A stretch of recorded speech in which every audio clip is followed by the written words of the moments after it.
Lisa. Yeah, great to have you. Great to be on the same time zone. And well, so this session is we're doing something new this session, okay? So I'm Lisa Giuliani, and I'm the director of Teach the Future with the Youth Network, Young Voices Network. And this year, post NGFP Awards, we held a community gathering for all the young voices that applied to the Next Generation Foresight Practitioners Young Voices Awards. They participated in 4 months of a series of talks. So we met once a month. We covered 2 different time zones. So we met twice, so 2 times in the month. And we had guest speakers come and do activities and really just inform. This is for some of these youth, this is the first time that they're learning about futures thinking, and then we want to just be able to start that conversation and open those doors for them.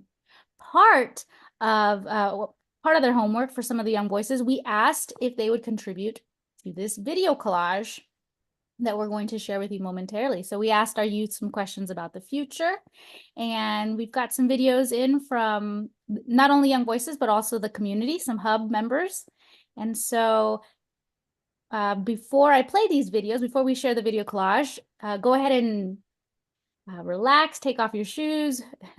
We're here for another hour, and really pay attention to what the youth are saying. We'd like to hear if you have any takeaways. And then also we might go around and ask you some questions. So you'll have an opportunity to answer some of the questions that this youth are answering in these videos. Peter, any other thoughts or comments before we proceed?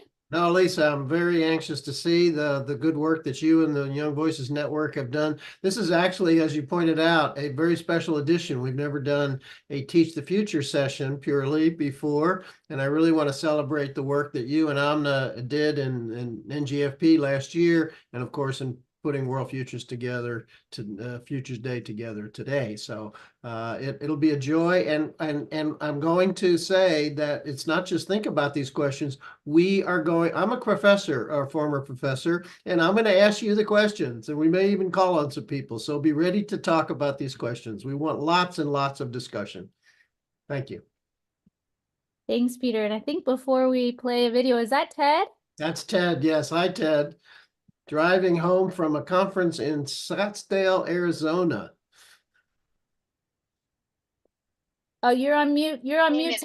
I know I have to. I'm in a taxi, but I'm going to be here. But it was a conference where people were talking about 50 years in the future of all kinds of scenarios. So it would have been you guys times 1,000. So. And the future of education.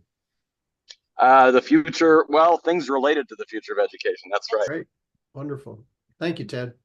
All right. Well, Ted, we're gonna play it's about 20-minute video collage of our young voices. So relax, please stay focused, your driver, and we'll get this started. I'm just gonna need a thumbs up. Yep, I'm gonna need a thumbs up from the audience that you can hear the audio, okay? All right. Thumbs up, you can see the screen. See the screen. We got the screen. Here you go.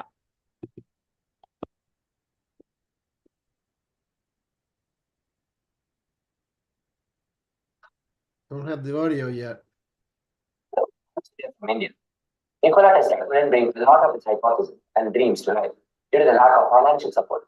I see that not everyone has access to resources they need to pursue their dreams of innovating. And one of the major factors contributing to it is financial constraints. Imagine a world where innovation knows no boundaries, where barriers to creating and learning are shattered, and where every aspiring innovator, creator, and dreamer has the tools and support they need to bring their ideas to life. Today, I introduce an app that aims to make this vision a reality. Tool Sharing App is a platform designed to connect innovators and makers within the same locality who are keen on lending tools for free with those who are facing financial constraints. My mission is to make prototyping and hands-on education accessible to all, regardless of their situation in the society. By breaking the barriers for young innovators, I believe that the society will progress and unleash the full potential of individuals. Whether you are an innovator or a curious beginner, Tool Sharing App provides a community where individuals can come together to share tools, components, expertise, and passion. I've created a simple prototype app that can give you an idea of how the concept works. In this app, you can see the products are listed. I can select the product, and I'll be able to see the price per day. I have to enter my name, can enter the quantity and I can type my address. I have to select the start date and end date of rent.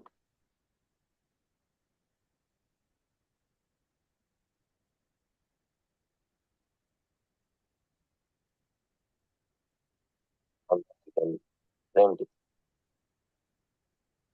After that, on the other end, I should be able to see the order space. Tool sharing is not just about fostering collaborations, it's about empowerment. Furthermore, tool sharing encourages environment sustainability. By facilitating the sharing and use of electronic components, we can significantly reduce waste and pollution associated with manufacturing and disposal processes. Instead of discarding electronics, we can share and repurpose components, extending their lifespan and minimizing their environmental impact, hence contributing to the collective effort to protect our planet for future generations. I invite you to join in this journey, whether you are an innovator, a maker, or someone who believes in community education. Tool sharing welcomes you all with open arms. Together, let's build a world where everyone has equal opportunity to learn, create, and innovate. Let's make our voices heard.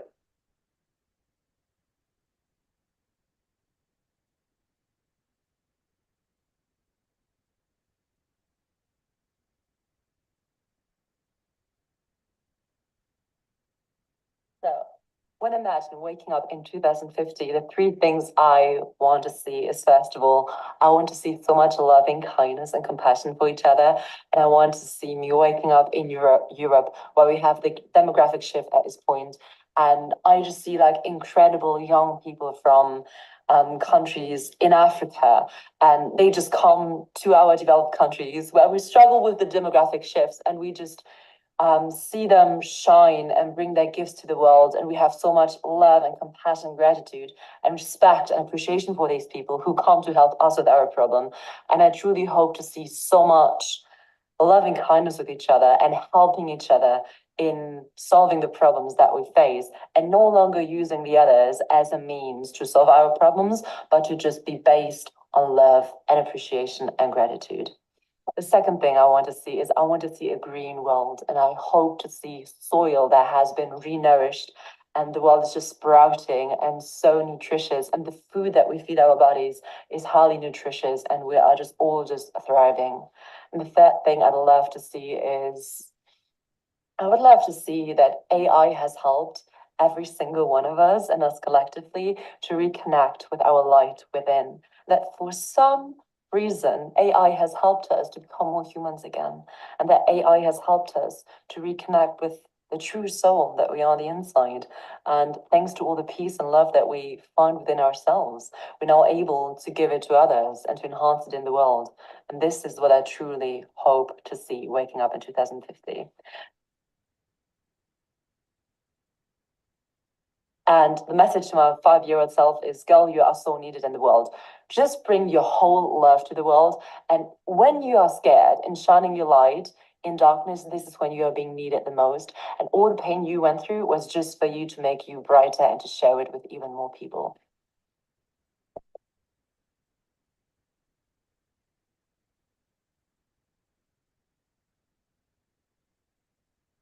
What is one problem that we face now that I hoped would be solved in 2040? War and conflict would be my answer. I hope this problem would be solved in 2014. And these problems cause lots of things to human beings, like dying of children, crying of mothers, not being able to have the better education, and also drought and famine. And I hope this problem would be solved in 2014 by working together, dialogue, communicating, and learning from one another. Thank you.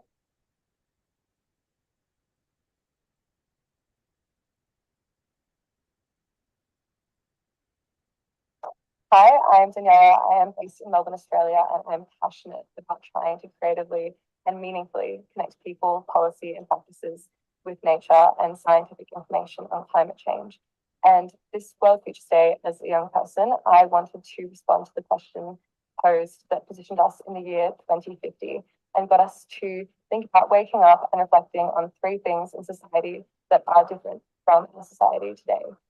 And I wanted to respond to that question because particularly when it comes to climate change, as young people, thinking that far in the future can bring up a lot of feelings. Eco-anxiety can be really overwhelming and a lot of fear that comes with it. So I want to think of 3 positive things that could occur by the year 2050. Firstly, that our world is fueled off renewables. Particularly in Australia, we have the resources and capacity to significantly increase our renewable energy production. Secondly, that biodiversity is more actively considered, that funding is increasing and has increased in conservation, and that the nature that we still have, we are preserving it actively and meaningfully, and the extinction rates are decreasing as well. And thirdly, and quite ambitiously, I would love to wake up in 2050 and see that we have stayed below 1.5 degrees of warming.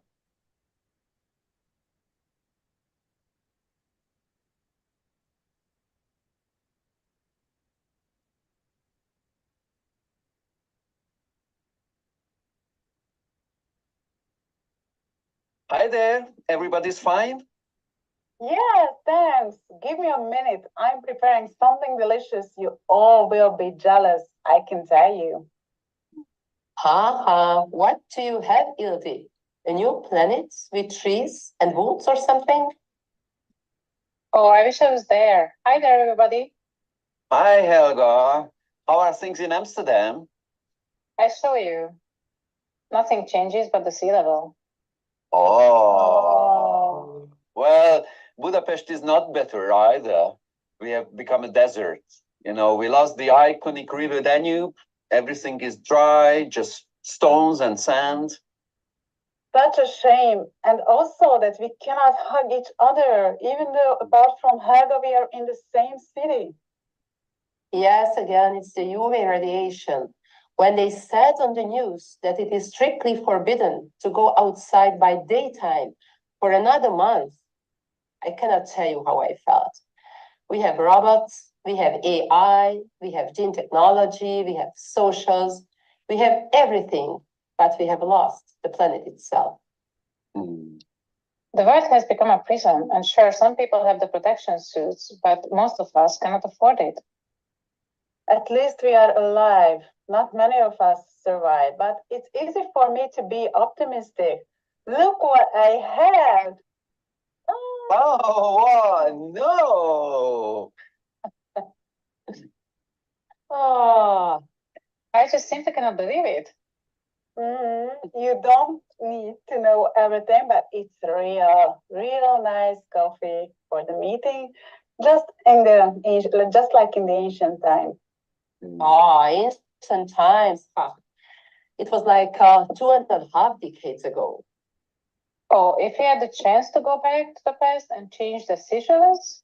Okay, so let's say we have the time machine, right? What message would you give to yourself and to the humankind in those times when Amsterdam was on the beach and not in the ocean, and when Budapest had continental climate, and when we all had the chance to drink tea and coffee during meetings?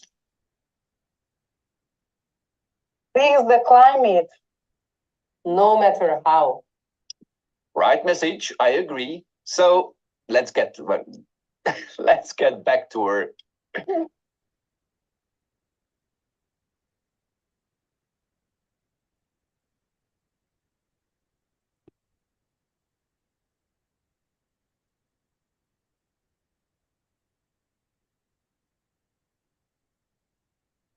Hi, I'm Claire Richard-Yvonne, founder of Etiquette.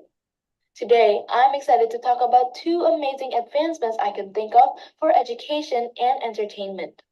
First, it's a neural enhancement pods turbocharged learning, and second is the holographic reality chamber. You want to learn everything, but you have limited time? As I imagine in the future, I want a neural enhancement pods turbocharged learning, a device that can stimulate brain pathways to exist, enhancing cognitive abilities and learning processes using neural enhancement technologies or methods in a highly effective and efficient manner. With such an advancement, mastering a new skill would be so much faster and more efficient. And how about the holographic reality chambers? It is conceptual space where holographic technologies are used to create immersive virtual environments that stimulates reality. It transports you to immersive worlds, blurring the lines between reality and fantasy, opening up endless opportunities for explorations and creativity. These chambers utilizes holographic projections that can generate three-dimensional images and scenes, allowing us to interact with virtual objects and environments as if they were real. With these innovations in the future of education is brighter than ever. Get ready for an incredible journey ahead. Hi, I'm Claire, founder of Etiquette, a platform that serves as a comprehensive directory offering essential information and services for students navigating in their higher education landscape. We strive to empower students in discovering scholarships and their ideal universities while also assisting them in showcasing their academic and professional achievements. As we receive the Young Voices Award for SDG4 from NGFP and Teach the Future, this recognition highlights the dedication to innovation and the excellence in education. With the new chapter, we started to have new partners. Firstly, we've teamed up with mental health practitioners to provide support for students who are facing mental health challenges that affect their studies, ensuring everyone has the same opportunity to thrive. Second, partnering with IELTS to streamlining English preparation through Etiquette platform and making test taking more convenient than ever before. Thirdly, we partner up with an online education platform, DataCamp, that allows us to introduce a range of courses available on their platform. We eagerly anticipating additional partnership on the horizon as we continue our mission to help Indonesian students achieve their aspiration in higher education. Thank you.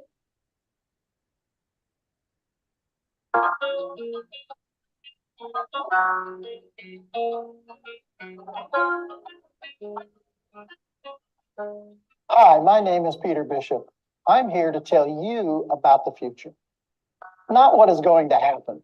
I don't know that, but rather how to think about the future so you can get ready for change and even help to shape it. But can we really teach how to learn about the future? You think about the future all the time, but is there a way to think about it? There is.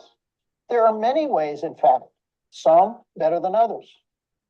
Along with my friends, I've created a series of videos to share what I know about thinking about the future, about how to get ready for change, and even how to influence it when we can. I can do that because I was a professor of future studies at the University of Houston.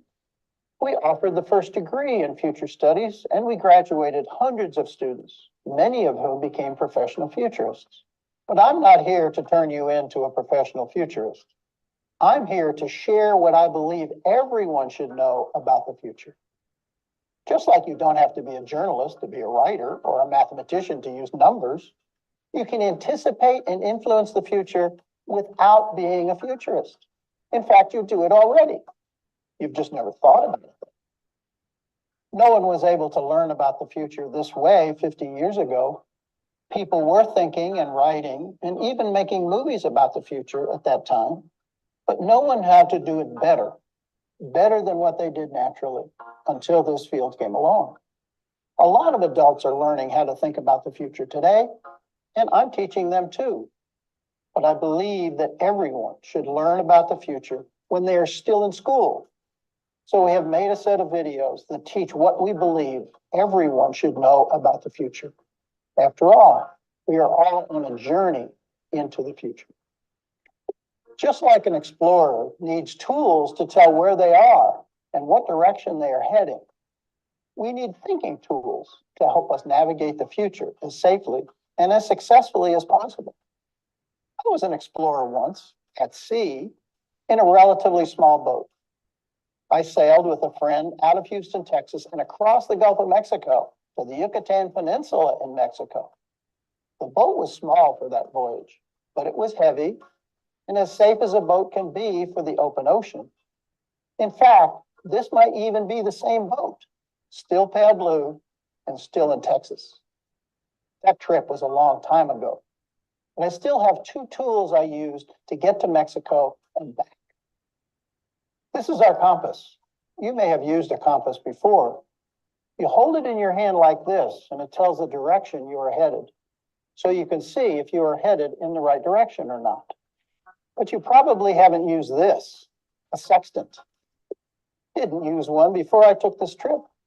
It measures how high above the horizon the sun, the moon, or a star is. Sailors use sextants to tell where they were before GPS.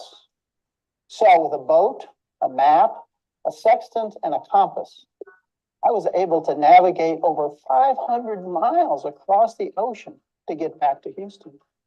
I'm really proud that I made that trip and that I returned safely. We are all on a journey today, not over the ocean, but through time.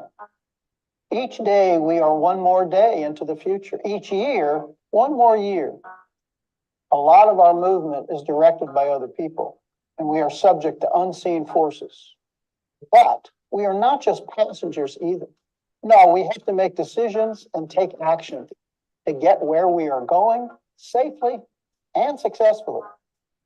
I had to use the currents and the winds, which I couldn't control. I had to steer around reefs and buoys and other ships, just like we steer around obstacles in life. In the same way, we use the changes going on in the world to help us move toward our destination. These two tools, the compass and the sextant, will be our images for navigating with and through change into the future. So let's get to it. I'm Peter Bishop with Teach the Future, where we are sharing how to navigate the future with young people around the world.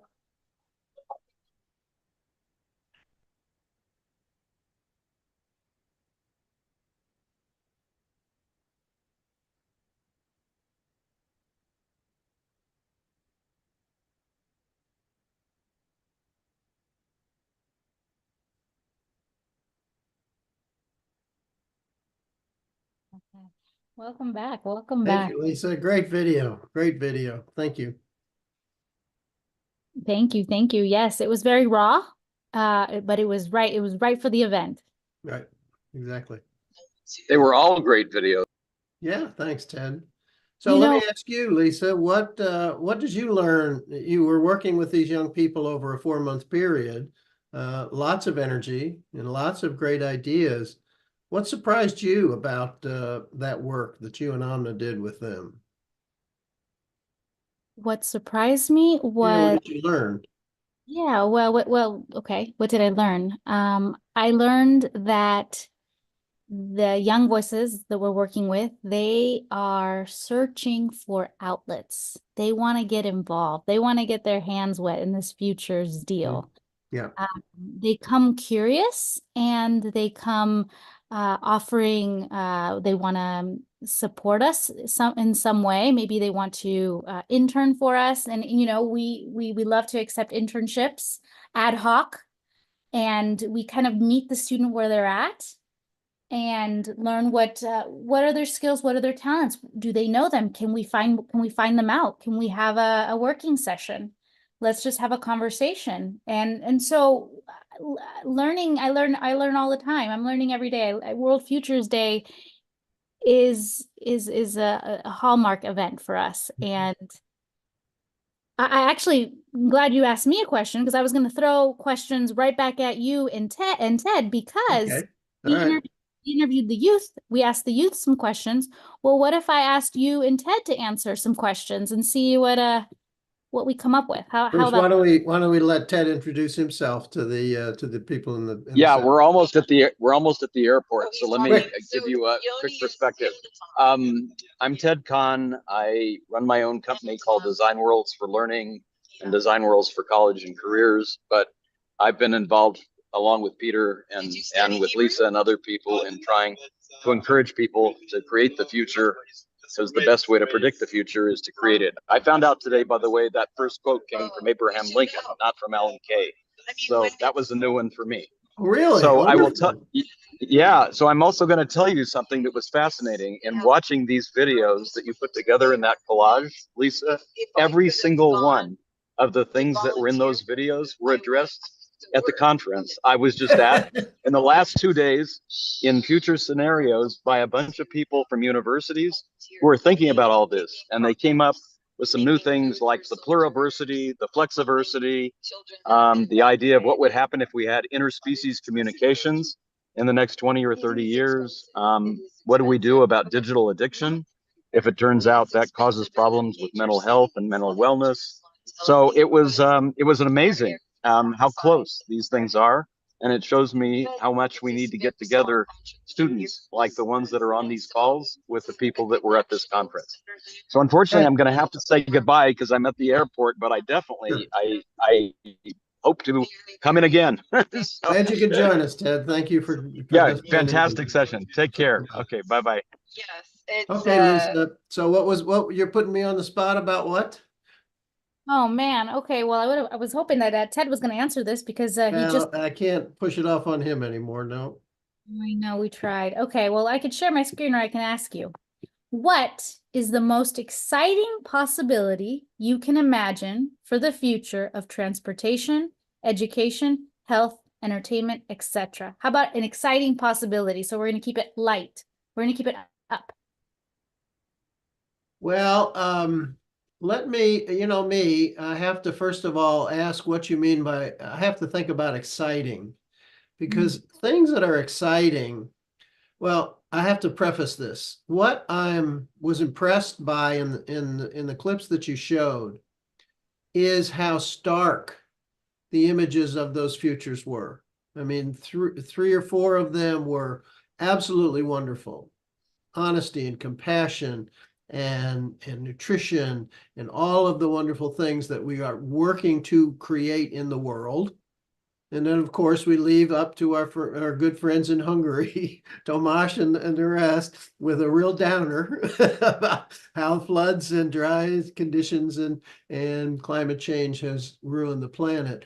All of those are different. So the exciting possibility for me as an educator, and I have to go back to there, is that we teach a form of education that does not emphasize best and worst, but emphasizes something in between. Not right answers and wrong answers, not extremes, but some ingenious combination of both. So let me bring up the idea of exciting. Things that are exciting usually carry a thrill. They're fun. This is exciting. But a lot of times there's also risk. There's also possible danger and downside. People who do exciting things, like I sailed across the Gulf of Mexico. That was exciting. And yet I was outside of land for 10 straight days. Had no radio that I could call to anybody. We didn't have a GPS in those days. And so I voluntarily chose to begin an exciting journey, knowing that I would learn a lot, which I did, knowing that I would be very proud that I had accomplished that, which I was, but also knowing that I was facing lots of risks. And it's that form of thinking about the future that we try and emphasize in Teach the Future and at the University of Houston, that says the future has a combination of all these things. Let's hope we have more compassion. Let's hope we welcome people of different countries and different ethnicities in our lands. At the same time, there's a risk of doing that. And we may feel uncomfortable and we may feel not good about it and therefore respond in a not very happy way. So it's a rather theoretical response, Lisa. I apologize for that. But I would like to see futures that have some of both the excitement and the positiveness that many of you young people said, but also the reality that where we're headed is not altogether a happy future. So let's try and think of creative ways of thinking about the future that have both things in them. For instance, I think if we have been talking about the internet and social media 20, 30 years ago, we would have gotten those exact same extremes. Oh, social media is wonderful because I can talk to my grandmother. I can keep in touch with my friends from high school. All of those things are really going to be great. We're going to have everybody participating in politics, and everybody will have all the information they need to be citizens and to be workers. And at the same time, they may attract people who are not very nice people, not very well-meaning people, and they may pollute it. They may make it difficult. They may make it harsh and dangerous to be on the internet. As a matter of fact, both of those things have happened. Both the good has happened and the bad has happened. So one form of thinking about the future is to come up with scenarios that have some element of both. Not just the best and not just the worst. So to me, that would be exciting. And where do we learn about the future? Beginning to learn about the future in school. And so we should have discussions in school where we deal with both the exciting and optimistic parts of the future and the not so exciting and the pessimistic parts. That's my answer to that. Let's ask some of the other people. Can I ask them to turn their cameras on so we can have a discussion? Is that possible? That is possible. We have some camera shy folks. Yeah. That's Well, okay. They can, if camera, sometimes it's bandwidth, it's unstable. oh yeah, no, I understand. No, it's fine. Okay, go ahead. Well, okay. Let's see. Let's see some new faces. I think Susanna is new to this bunch. Okay. Susanna, are you there? No, that's okay. Well, Peter, we can what we can do is I have one more I kind of want to ask you and see if Please. you pick the semantics apart. We can try it. Which I usually do, you know that. It's great. Regrettably.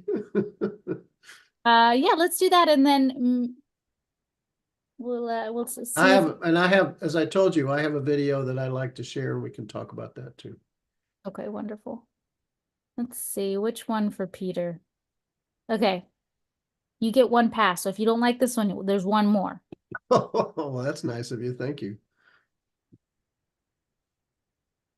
What is one global challenge we face today that you hope is solved by 2040? How do you think it could be solved? There's so many. I'm going to have to think for a second. If you've got three, I'll take three. Top three. Well, I think the two that were identified in the clips that you showed on the positive side, and that is that we have a much more, let's call it a much more humane treatment of each other. We're not as hard on each other. We have more compassion, more empathy, more cooperation. You know, the anthropologists who study the human species way, way back in history, before writing in the early, before prehistory of the human species, and noted one of the most important characteristics that humans had that was their not only survival skill, but their ability to grow and to populate the world, as we obviously have, was our ability to cooperate. Much more than other species. Other species gang together like schools of fish or herds of buffalo, but the cooperation that humans and other primates to some extent have is unique in the natural world, and it's certainly by degree. And so I hope that becomes more important. Right now, I believe we have an excess of competition, an excess of individualism, an excess of loneliness and isolation. I have to do this myself. Nobody's there to help me. And so the two or three people who really wanted, the young person who said that they wanted an increase in compassion and empathy for all people, well, that's a problem I think we have, and how are we going to solve that? I don't know. The other, of course, was the Hungarian version of climate change, and that's a significant physical challenge that we're facing as a planet. Let me just leave with those two. If by 2040, now I don't think either one. Well, first of all, I don't think either one ever gets solved. and let me be semantic again. Problems are things that we can solve. If you have a leaky pipe in your kitchen, you can do it yourself, or you can get a plumber, and people know how to fix the leak. And after they fix it, there's no more leak. It's not something you have to live with. It's just a leak, and we fix it. We fix it with a pipe or fix it with tape or whatever. There are those things called challenges or issues that really quite never go away. Families have issues. They disagree. Different generations have issues with each other.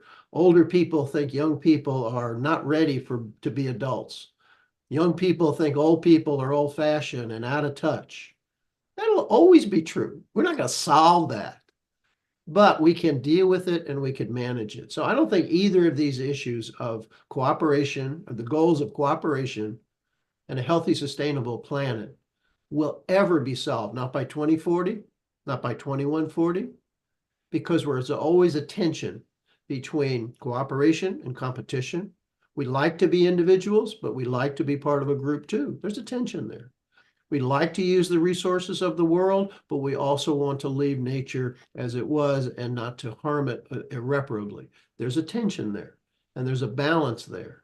And achieving that balance, it takes a long time, and once in a while we might achieve it almost, and then get off kilter again, and we go back, and get off kilter again, and then we go back.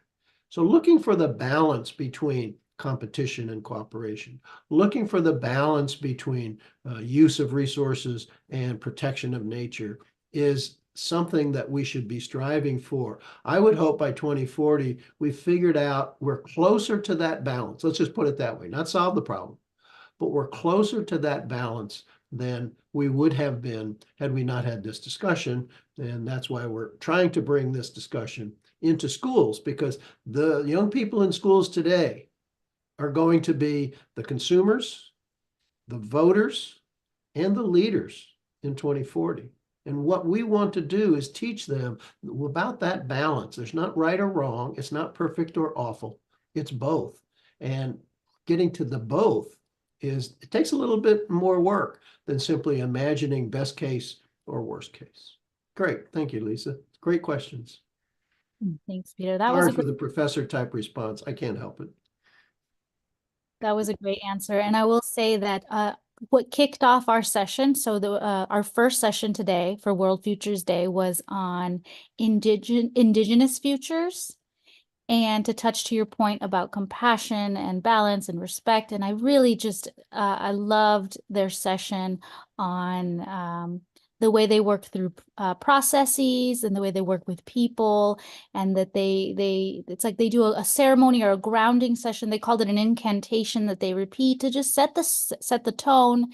It really, it's that grounding space, that respect space, that compassion that you speak of. And I just really enjoyed that perspective, because futures is so meta that you could talk about almost anything in the futures field. And the indigenous communities was one that I want to amplify.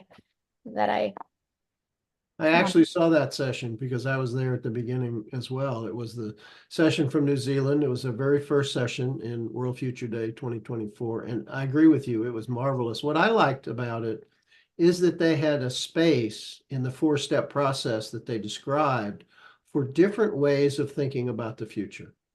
And I don't remember all the spaces, but the first one was, let's take stock. Let's look around at it was called the day.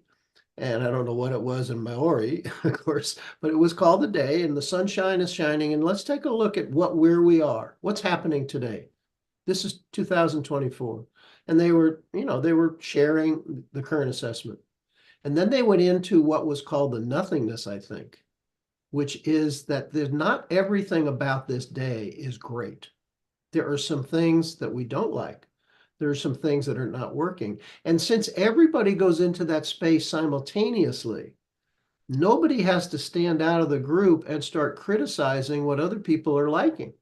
Everybody becomes critical. Everybody becomes reflective all at the same time, so that it's expected, not that we're going to become either overly optimistic or overly pessimistic, but their process had a space for current looking at the present and criticizing the present, and creatively imagining a different future, and then stepping into and working and acting to create that different future. And the fact that the group goes through each of those 4 steps together, I think was really brilliant. I really, really appreciated that part. Thank you for reminding me. That was good.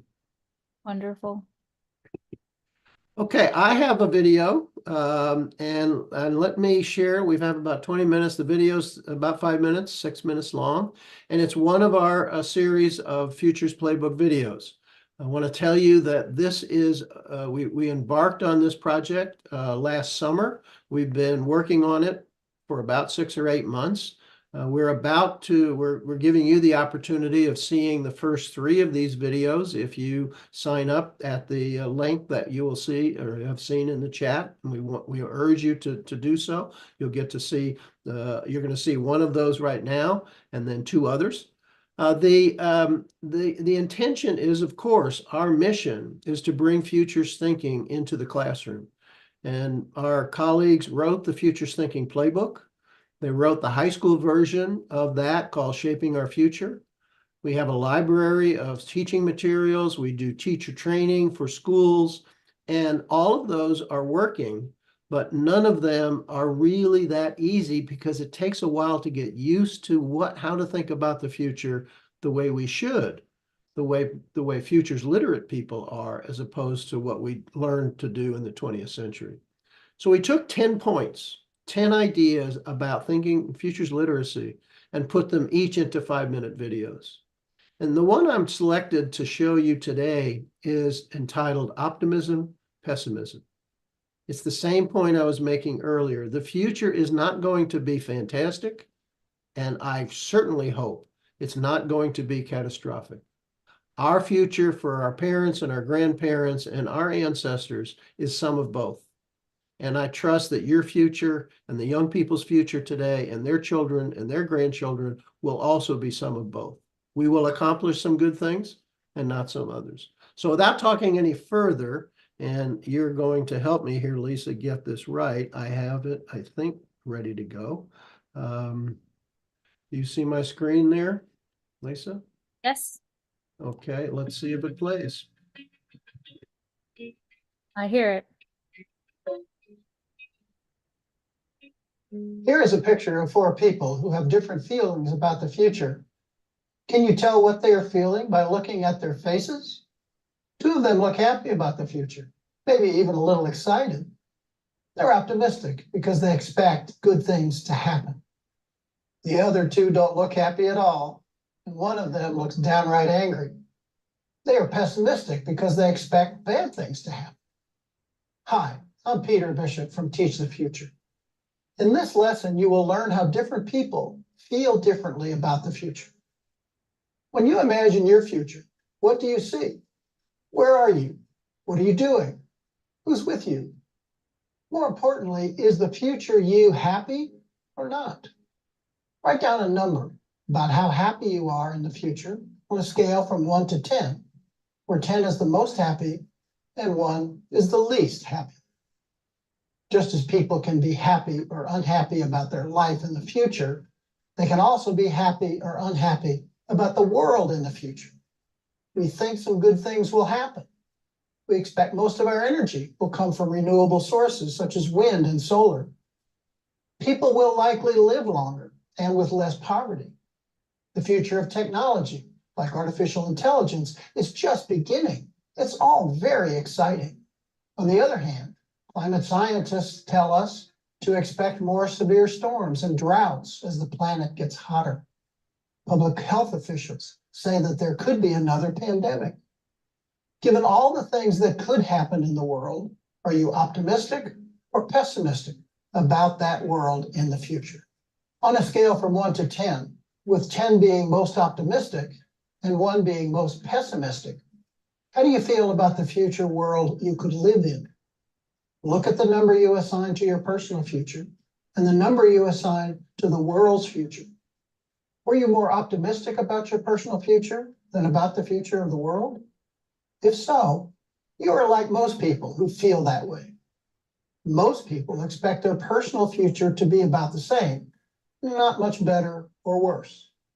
but more think it will be better than those who think it will be worse.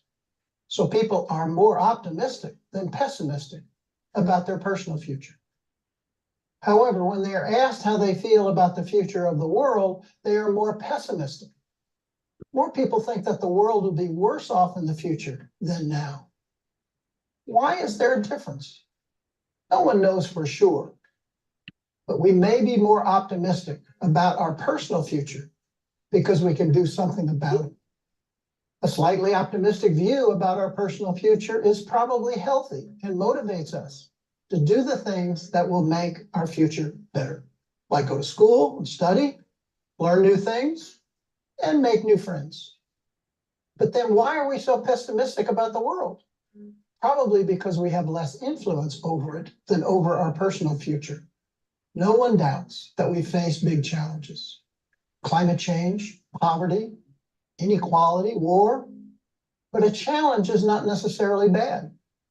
We are challenged when we try something new, like when we take a harder class or try to improve our personal best in sports.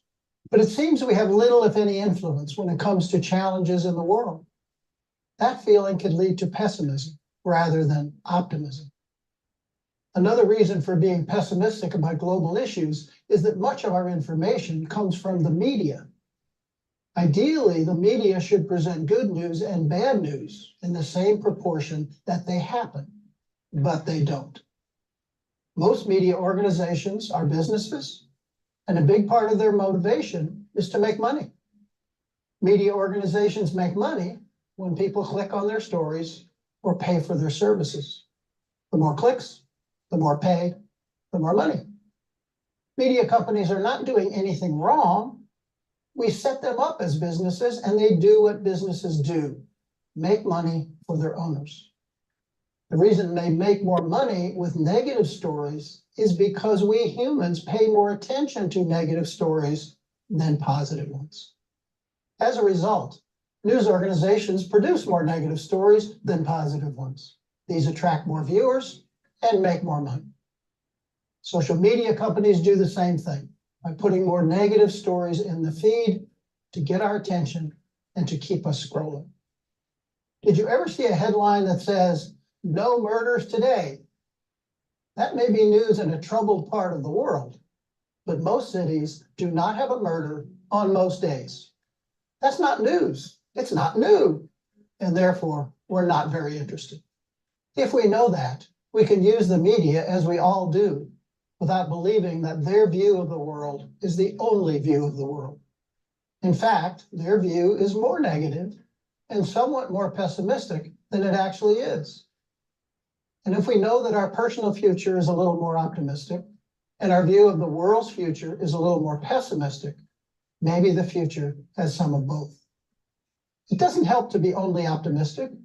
Challenges and problems are real and things can go wrong. But it doesn't help to dwell on pessimistic thoughts either. We've had challenges before, and we have overcome them. And good things happen a lot of the time, sometimes because of hard work, and sometimes just by chance. Balancing optimism and pessimism is tricky. We need to be realistic about the challenges we face, but we also need to be optimistic and remember that we can make a difference. It's not either or, it's both. Realism and optimism at the same time. The future won't be perfect, but it probably won't be as bad as some people think it will be. And the future will turn out better if we actively work to improve it. That idea is in another lesson. I'm Peter Bishop with Teach the Future, where we are bringing future thinking and action to young people around the world.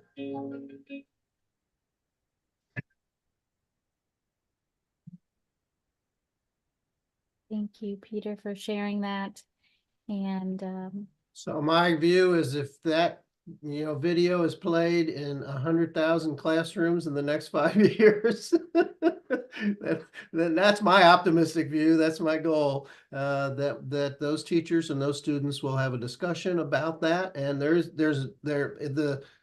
one video that I saw, the Surgeon General of the United States calls the loneliness and the despair among young people an epidemic, and it's real. And yet it is also because I think of an excess of pessimism. And so if we can do a little bit to say, yes, there are big challenges, but no, they are not inevitable and we can do something about. And the energy that you had in your clips there, Lisa, the young people's cheering it, I saw that energy. At the same time, it should be mixed with that kind of balance. It would be great. So that's my contribution to our session here. Lisa, your turn. I just wanted to say that on that note, you know, I wonder, my grandma, my dear grandma, would always say, smile, and she would say it in Spanish, sonríe en mal tiempo, smile, even though you're going through a hard moment. And it's just so ingrained that you'll see a smile. I mean, not in a crisis, but, you know, I do try to, the smile is always there. The optimism is there because I've got grandma echoing that, you know, shine the light. So someone else, you know, you're going to shine your smile because there is some dark out there. That is true, you know? So I hear both the optimism and the pessimism. I'm an optimist that suffers from depression.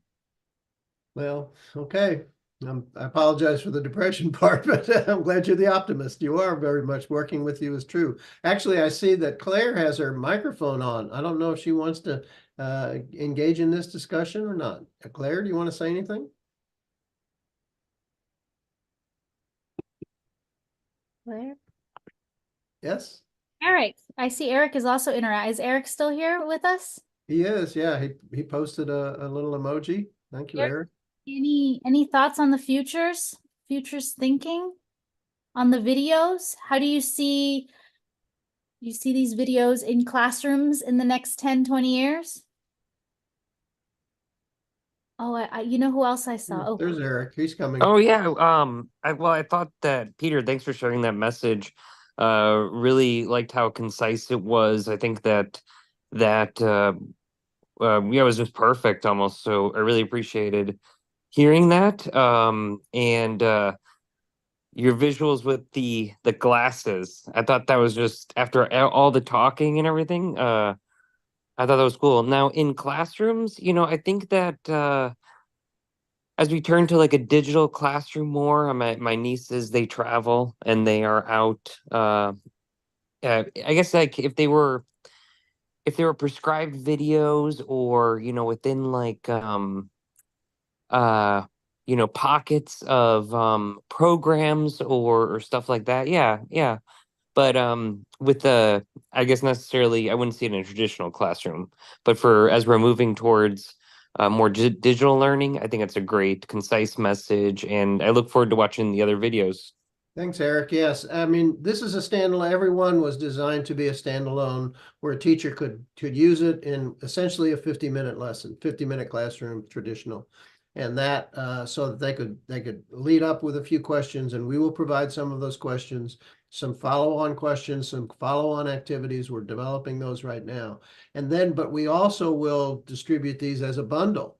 So you can do in teacher speak, this is called a unit on futures literacy, where you do one of these every 2 or 3 days and have activities and discussions and see other videos and other things, and have students go out and find material having to do with whatever the topic of the week is. So yes, we will bundle these together too, and they could become a unit. But I appreciate the comment, Eric. And to say that a college professor is concise, I don't think I've ever heard those two words happen in the same sentence before. So I want to thank you for that. That's maybe the first time I've ever heard that. Good. Let me call on my friend Vern Wheelwright. He showed up here. Vern is a wonderful friend, a graduate of the Houston program. Last time I knew, he was in Harlingen, Texas, which is way south Texas. Vern, are you still there? Hello, Peter. Hello, Vern.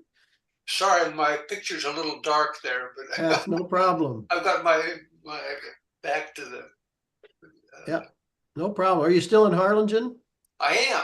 Yeah, am. okay, It's a little good. cool down here tonight. Yeah.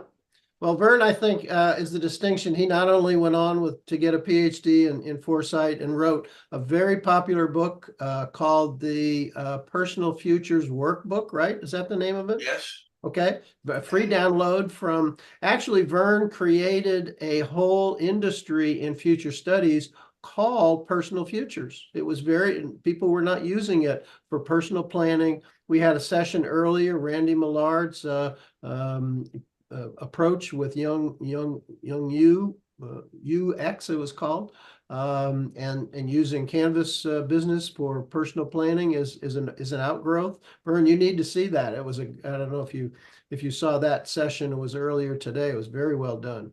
I heard the first session, and they were talking about personal futures. Yeah, right. So you're the grandfather, I will say, of personal futures. We thank you for the contribution you made.